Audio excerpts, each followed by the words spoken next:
सवर्ण संधि।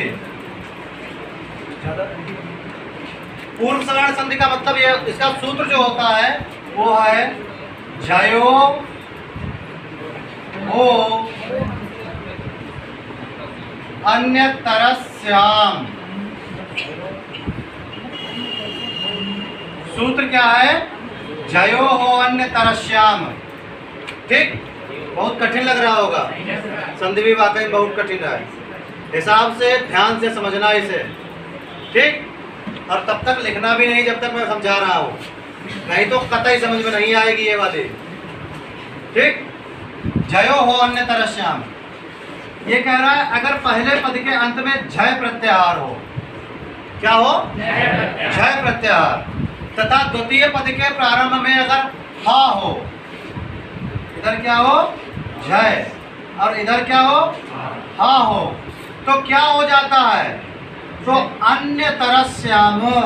अन्यतरस्याम का मतलब ये है कि झय में पढ़ने वाला वर्ण अपने वर्गानुसार तृतीय में, अपने वर्गानुसार तृतीय में, और जो हा है इसका परिवर्तन झय में पढ़ने वाले वर्ण के आधार पर चतुर्थ में हो जाता है।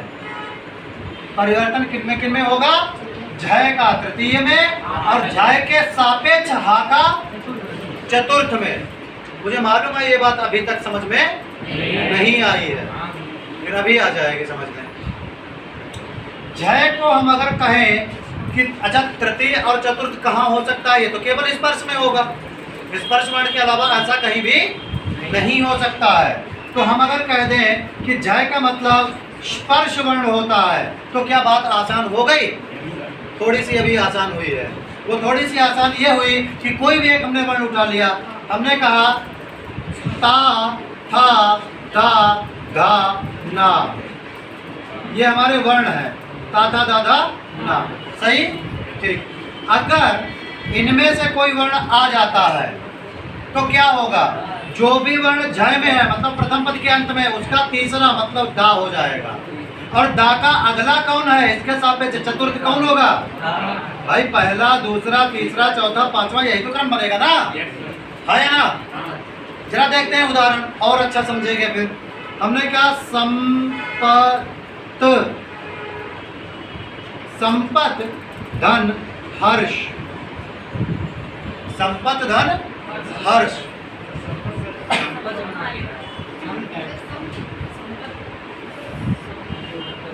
संपत धन हर्ष, तो अब क्या होगा? यहाँ पर क्या है? प्रथम पद के अंत में ता और द्वितीय में हा। जैसे कि अभी हम थोड़ी देर पहले बता रहे थे कि शाह होगा, तो शाह का परिवर्तन भी हो रहा था, लेकिन इसमें तरीका कुछ और है। अब दोनों का परिवर्तन हमें करना है, तो ता का परिवर्तन किसमें हो जाएगा? ता का अपने वर्ग अनुसार, तो दा में हो जाएगा ना, ता का परिवर्तन दा में हो गया, और इस हा का परिवर्तन झय के सापेक्ष चतुर्थ में, यही तो बोला था ना। तो चतुर्थ कौन है? धा है, तो हा का परिवर्तन धा में हो गया। अब चूंकि ता हलंत था, इसलिए धा को हलंत किया है। हा हलंत नहीं है, इसलिए धा को भी हलंत नहीं करेंगे। अब यहाँ पर हमारा बचा क्या? हमने कहा यहाँ पर हमारा इस ता का परिवर्तन किसमें हुआ? धा में। और आगे क्या है? हर्ष। क्यों? हा का परिवर्तन दोनों को जोड़ देना है। अब एक बात बताओ, ये हलंत है, अब आगे इसके आगे कोई स्वरवर्ण तो है नहीं, क्या करेंगे? हमेशा तो हलंत हटाते थे, डंडा घटाते थे, इस बार डंडा है नहीं तो घटाओगे क्या? अब एक बात बताओ, क्या दा कभी आधा होता है? नहीं होता है, तो आगे वाले वर्ण को आधा कर लेंगे। ऐसे में क्या करेंगे? आगे वाले वर्ण को आधा कर लेंगे, तो हलंत हटेगा, लेकिन धा का डंडा घटेगा। इस बार डंडा किसका घटा?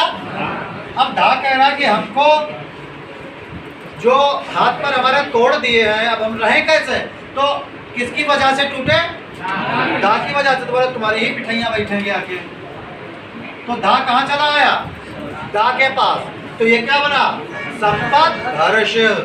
तो जोड़ देते हैं साथ में, तो रूप क्या बनेगा? संपत हर्ष। ऐसे ही बनेगा। हमने कहा वाक धन हरि, वाक धन हरि।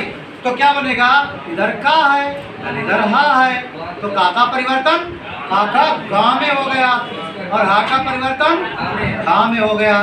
तो यहाँ पर क्या हुआ, वाग। अब आगे क्या है, घरी। यही तो हुआ।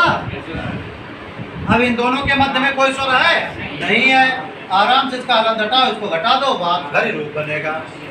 क्या समझ में अब आया? समझ में आ गया ये कैसे चतुर्थ और तृतीय हो रहा था? कोई कंफ्यूजन तो नहीं है?